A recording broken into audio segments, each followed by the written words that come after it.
नमस्कार, मैं हूं सीमा पाल। आप देख रहे हैं दैनिक भास्कर डिजिटल। पश्चिम बंगाल में ममता बनर्जी का किला ध्वस्त हो चुका है। विधानसभा चुनाव 2026 के नतीजों ने ममता बनर्जी की नींद उड़ा दी है।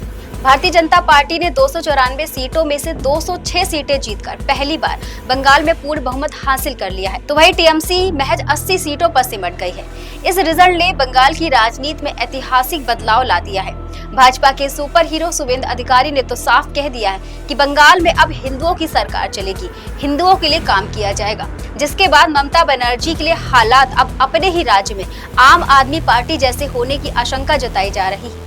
हालांकि चुनाव परिणाम घोषित होने के बाद ममता बनर्जी ने मतगणना प्रक्रिया पर गंभीर आरोप लगाए हैं। उन्होंने कहा है कि चुनाव में वोट लूट हुई है और चुनाव आयोग व केंद्र सरकार की भूमिका भी निष्पक्ष नहीं रही। ममता बनर्जी ने आरोप लगाया कि 100 से अधिक सीटों पर अनैतिक तरीके से परिणाम प्रभावित किए गए हैं। आइए आप जानते हैं कि टीएमसी की हार के पीछे वो कौन से 5 बड़े फैक्टर हैं जो जिम्मेदार माने जा रहे हैं, जिनमें पहला फैक्टर है महिला सुरक्षा पर लगातार बीजेपी का सवाल उठाना। बंगाल में टीएमसी सरकार ने महिलाओं के लिए कई कल्याणकारी योजनाएं जैसे कन्याश्री, लक्ष्मी भंडार और सबुज साथी चलाई, जिससे एक बड़ा वोट बैंक तो तैयार हुआ था, लेकिन इस बार महिलाओं की सुरक्षा को लेकर बड़े सवाल खड़े कर दिए गए। आरजीकर मेडिकल कॉलेज में 2024 में रेप हत्याकांड और उसके बाद हुए आंदोलन ने जनता की भावनाओं को गहराई से प्रभावित कर दिया।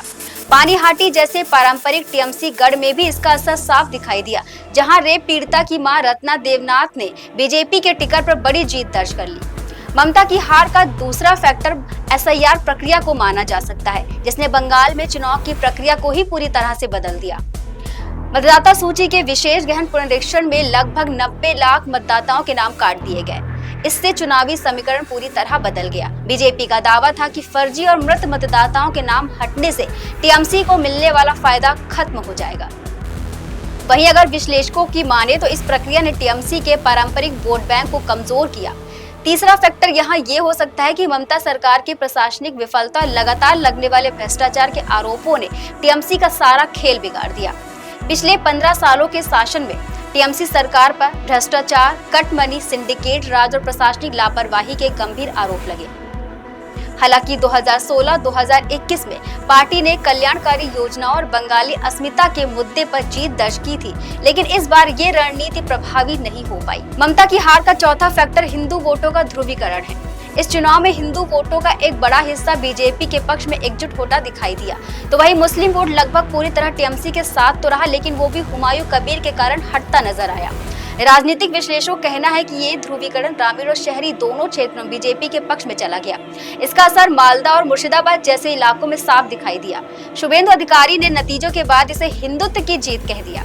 ममता की हार का ये 5वां फैक्टर है कि खुद ममता बनर्जी की पार्टी के नेताओं का बगावत करना और कांग्रेस से ही उनका मुकाबला होना।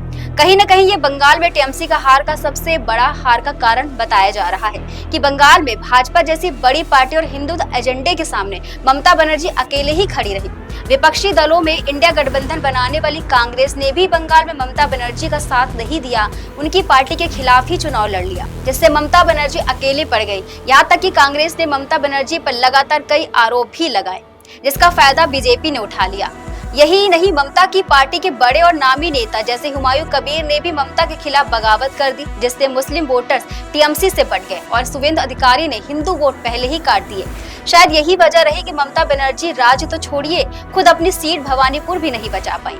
चुनाव परिणामों के बाद बीजेपी खेमे में उत्साह का माहौल है, जबकि टीएमसी हार की समीक्षा में जुट गई है।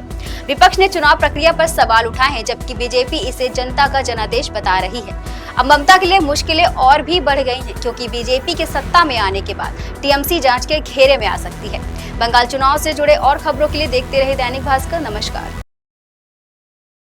राजनीति हो या क्रिकेट, देश विदेश की ब्रेकिंग हो या आपके मोहल्ले की बड़ी खबर, सब मिलेगा एक ही ऐप में, सबसे तेज और भरोसेमंद। अभी डाउनलोड करें दैनिक भास्कर डिजिटल।